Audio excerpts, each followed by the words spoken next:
Hellcat kitchen, boy.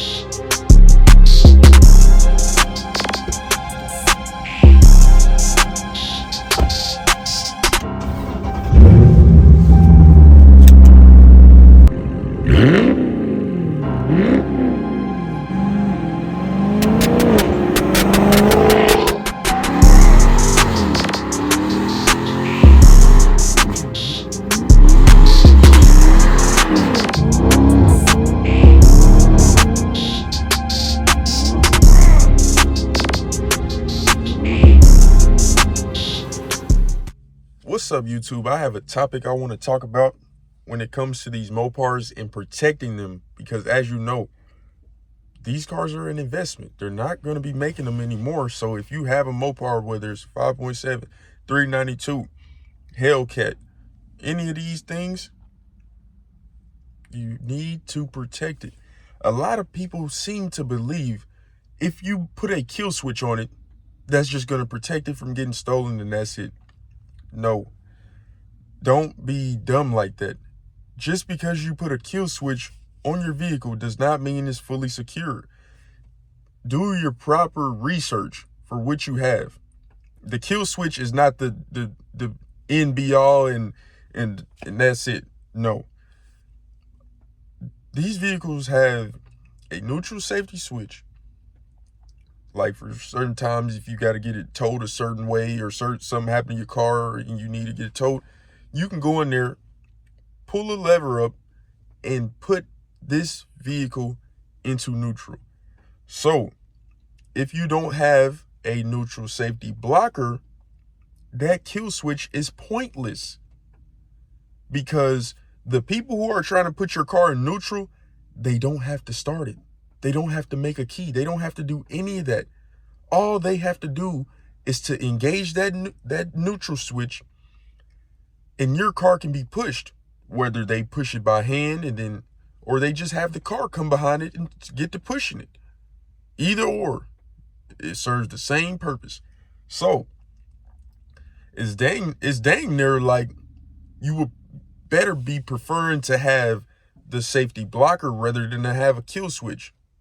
You don't want just having a kill switch. I'm telling you that right now. So if you somebody who has gotten a kill switch on your car, yes, it will work, but only towards the thieves that are stealing it by trying to make a fake key and starting the vehicle. But if you have specific people that know that a lot of people are asleep and don't know about the neutral safety blocker, they are going to catch you slipping. I don't care if you just had a neutral a kill switch just put in, you just got an aftermarket alarm. Once your car goes in neutral, goodbye. It's gone. For real. So the smartest thing to do is have a lot of security, simultaneously. You don't want to have just one thing. You want the most things on your vehicle you can to deter someone. The longer time it's going to take them to do what they need to do, the more they're just going to say, okay, forget it. This is just doing too much right now. So yes, that means 1, having the kill switch. 2, having the neutral safety blocker. And really, honestly, after you have those 2, you are good. Now, if it's the type of thing you're going to leave your car somewhere for hours and hours, someone who actually knows how to install these devices do know how to take them off. It just will take them a while to do everything. So it's worth it to buy aftermarket alarm. It's worth it to purchase the cheap kill switch, purchase the cheap neutral safety blocker. All these things. It's worth it to purchase, like car lock, to purchase the Apple AirTags. Everything in your car is going to play a part with these. And a lot of people don't know vets get stolen too, but it's not a big market for it like a Mopar. It's really not a big market for vets like that. I haven't heard of C8s getting stolen, but C7s get stolen, but nowhere near, as much as a Charger or a Track, any type of Hellcat or 392. It's not on that level, but it can happen. So just be careful. And then on top of that, be smart. If you know you're going somewhere just for an hour, or your car just sitting out there for a little bit, with all these things in place, they're not going to be able to do what they need to do in time and still not be seen too. No. But if you're going to leave your car somewhere, like say you got a 12-hour shift, and if your car has to sit somewhere where it will not be like, someone able to see it or anything, it's definitely possible that someone could take it even with a neutral safety switch and a kill switch. It's not impossible, but it's going to be a pain in the butt. And if they don't have the right exact tool to take your neutral safety blocker out, they're going to have to try to tear that thing out, and they're going to mess up some stuff in the center here, and you're going to have to take it to the dealership and get some things replaced, because they're going to have to try to tear that thing out. And even then, after they do that, it still might not work, because even after they tear that out, they still got to go however you got your stuff wired up with your kill switch and get that back working right. And on top of that, they don't know what type of trackers you may have in it. They don't know, you might have an aftermarket alarm that's going crazy and going off, and they can't just go in there real quick and get it off, so it's too much attention. So it's just a lot of elements to this. Know what you're getting into before you get a Mopar. And besides that, just the type of heat that it brings from police getting on you, the type of heat that it brings from thieves and robbers. So if you're not prepared at all times to protect, your things, I would not suggest buying a Mopar for you, because you don't want it. You have to constantly, always worry about babysitting this car. Even if you have all these things, it still goes through your mind like, oh, is somebody going to break my window? Because nobody wants to. I don't care how much money you got. No one's trying to keep going and having the inconvenience of buying a new window and getting it tinted again. Like, that's no fun. I don't care how much money you got. But at the end of the day, at least if you have all these things on your car, it's still going to be there.